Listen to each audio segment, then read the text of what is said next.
இருக்கும். இதை வச்சு இன்னைக்கு ஒரு சூப்பரான கேம்பிங் ஸ்டைல்ல தான் இந்த மீனை பண்ண போறோம். முழுசா பாருங்க. மீனை ரெண்டா வகுந்து எடுத்துடலாம்.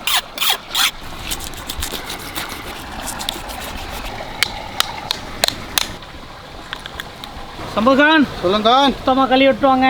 ஓகே. மீனை சுத்தமாக கழுவி எடுத்தாச்சு. மீனுக்கு தேவையான எல்லா பொருளையும் வெட்டி எடுத்துக்கலாம்.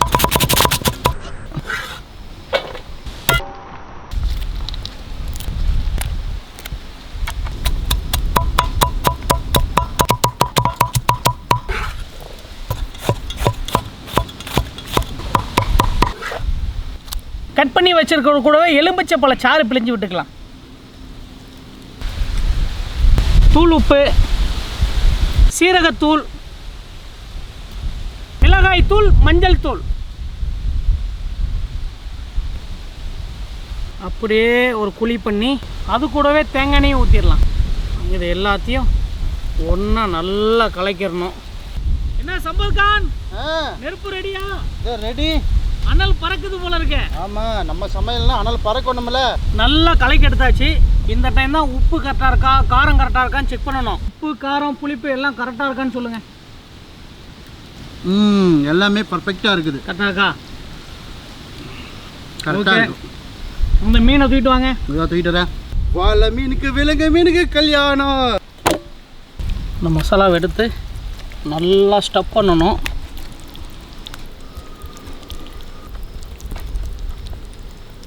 இந்த மீனை எடுத்து அப்படியே மூடி வச்சிடணும். மூடி வச்சுட்டு சம்பல்கான் அந்த தென்னை நாரை எடுத்துட்டு வாங்க. இப்படி எடுத்து என்ன பண்ணணும், ஒரு கட்டு கட்டணும். அப்படியே இந்த ஓலையை சுற்றணும்.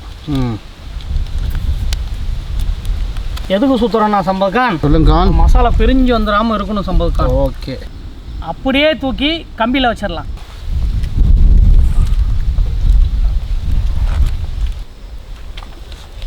சம்பகான் சொல்லுங்க. கம்பியை தூக்குங்க. இந்தாங்க, க்ளோஸ் பண்ணுங்க. மீனை சுட்டு எடுத்துடலாம்.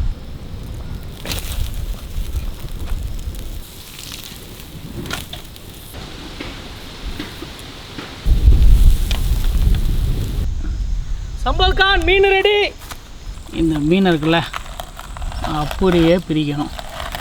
சாப்பிட்றதுக்கு முக்கியமான ஒரு முறை இருக்குது. ஏன்னா தோல்லேருந்து சாப்பிடக்கூடாது. ஓப்பன் பண்ணிவிட்டு மீனை இப்படி பீஸ் எடுத்துகிட்டு கூட இந்த மசாலா ரெண்டையும் கலந்து இப்படி எடுத்துட்டு என்ன டேஸ்ட்டுங்க.